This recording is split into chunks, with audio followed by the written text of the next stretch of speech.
Dinas Kesehatan Kota Lubuk Linggau mencatat sudah ada 18 warga yang terjangkit demam berdarah. Sepanjang Januari ini, penambahan kasus penyakit DBD di Kota Sebiduk Semare ini mengalami peningkatan signifikan dalam beberapa hari terakhir. Diketahui dua wilayah yakni Kelurahan Majapahit dan Kelurahan Kenanga banyak ditemukan kasus DBD dan sudah mengajukan untuk dilakukan fogging.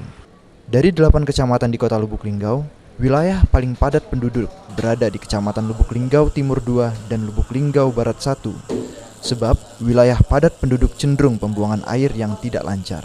Pasien ke standar rumah sakit apabila ada DBD dari kelurahan mengajukan permintaan untuk fogging, kita langsung laksanakan. Kalau sejauh ini dari data? Sejauh ini yang sudah kita daerah Majapahit itu sudah 2-3 kelurahan, kemudian di daerah Megang juga sudah kita laksanakan. Memang ada peningkatan jumlah kasus? Iya. Masyarakat pun diminta untuk menerapkan pola hidup bersih dan sehat atau PHBS dengan mengubur barang bekas dan menguras bak penampungan air secara rutin di rumahnya masing-masing. Tri Hajaria, PAL TV.